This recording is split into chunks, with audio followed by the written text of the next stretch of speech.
All right, today we are heading into Jamie's studio. Yeah, man, come on in. So this is my studio. This is basically our rehearsal space, and we also record all of our tracks in here. The main reason why I wanted to start in here is because I have a couple of different kit configurations that I use, but most of it is really centered around this module right here, the Roland TD-27. The Roland TD-27 module is an awesome module. It has great built-in sounds. The other reason why I chose the TD-27 is because it does have the digital hi-hat, the digital snare, and the digital ride. And the reason that I love that is because the articulation and the dynamic range that you get from running digital, because a digital signal, you get a lot more samples that are, part of that instrument. So for example, like a drummer plays a lot of ghost notes. Well, the old school, like 80s, maybe even 90s electronic drums, when you hit the snare drum, you hit it and you get one velocity. It's full bore. But with the digital stuff, you get a lot of different, dynamic control, which is really nice. So it's 100% rehearsal / studio kit. So I record with this kit as well as rehearse with this kit. And the one cool thing about it is, and I'll show you guys later, I use this same drum module on my live kit. So whenever we record in studio, the sounds that you're hearing on the actual recording are actually the same sounds that you're gonna hear when you come and check us out live, because all those sounds are coming from this drum module. Consistency is the key. I don't want you to come to our show and listen to us play, and then you go back and listen to a recording we did in studio and be like, man, that doesn't even sound like the same band. But I want your experience as a fan when you come to watch us live. I want it to be as close to the same as what you hear when you pull up, a track on YouTube or something like that. I want you to hear what you heard live. Let's take a walk down and see the rest of the kit. Check out the live kit. This is going to be the kit that you see me rocking on anytime you come and check out Tanner Beane Dirty Power. Well, I wanted to be able to have my kit be versatile.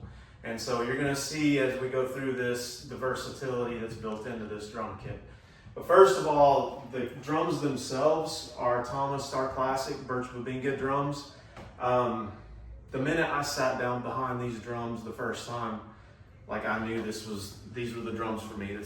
To me personally, they're the most pleasing drums that I've ever heard. Everybody has their own sound and own idea in your head of what you want your drums to sound like. This was it for me. So the combination of the Birch and the Bubinga hybrid shells, the Birch gives that controlled attack that you're looking for.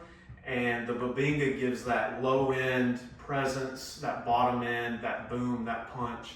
And so the combination of the two wood types really make these things stand out, in my opinion. This kit came in a configuration a little bit different than what you see here. You'll notice that I've got a tom sitting on the floor over here and then one right here. So this kit actually came in what they call a 2 up, 2 down configuration. I can get everything that I need to get done behind the drum kit with 1 up and 1 down. And so I was trying to figure out a way to be able to play a visually appealing drum kit on stage but still have the volume control. So what I decided to do, but I didn't want to give up playing acoustic drums either. So I wanted to have the ability to go back and forth between electric and acoustic depending on the venue. And that's one of the biggest things to me personally, being a drummer, is being able to decide what is the right tool for the job. I wanted to be able to play acoustics, like when we go play outdoor venues and festivals and stuff like that, it's perfect for that. But when we go play a more intimate setting in a smaller gig, then I can do the electronic version of this kit. It looks the exact same, but I have ultimate control over the volume. So what I did was I took the 10-inch tom and the 14-inch tom, and I completely converted these guys into electric drums. And all I did to do that was put these Roland power ply mesh heads on top and bottom, and then I got some drum triggers. And most of the time I use these Roland RT30Hs. The real performance difference in these guys, this one's a little more sensitive, so you get a little bit more articulation, like when you're doing the flams and stuff like that. And then these guys just connect to my drum module, which is normally mounted right here. The other thing that I did was I converted the kick drum. If you want to come over here, this is actually the Roland kick drum conversion kit. So it replaces your batter head and it makes an electronic trigger. And so I got that and converted the kick drum to an electronic kick drum.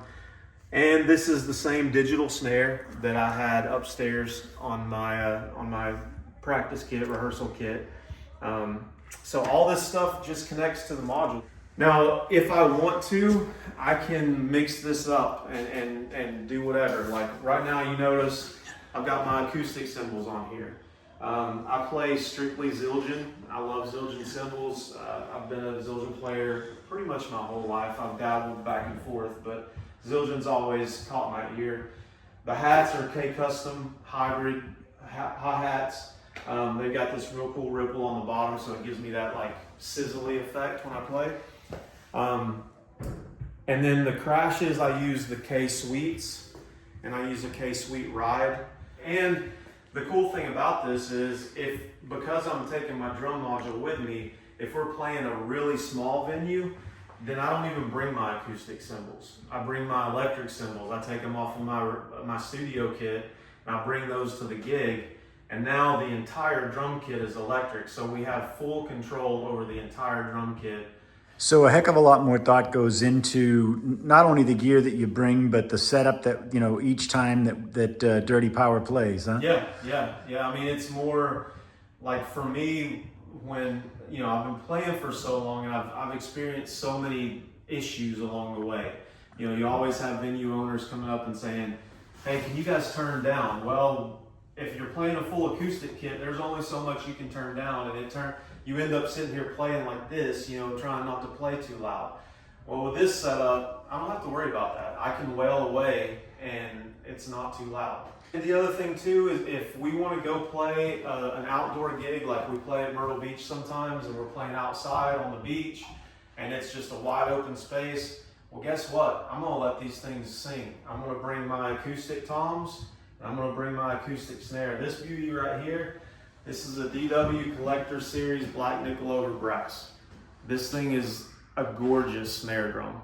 So whenever we go and play live somewhere and it's outdoors and then we've got plenty of space, I don't even worry with the electronics. I don't even bring the module. I bring some microphones, I mic my kit up, and I'm playing full acoustic, which is the way that most drummers love it, and I do too, but you have to be cognizant and be aware of your surroundings and the venue that you're playing in, and that's why I built this kit the way I built it. The drumsticks that I use, these are kind of polarizing. A lot of drummers don't love these things, but I absolutely do. I switched to these drumsticks probably about 10, 12 years ago. They're from a company called Ahead. These things are awesome, man. These black sleeves right here, and the tips screw off. You can slide the sleeves off. There's a titanium, I think it's titanium. I don't remember exactly the material, but there's a rod in the middle there. And you just unscrew the tip, you slide these sleeves off, and you replace the sleeves, and you can replace the tips. They're awesome drumsticks. The ones that I use are the 5AB hybrids.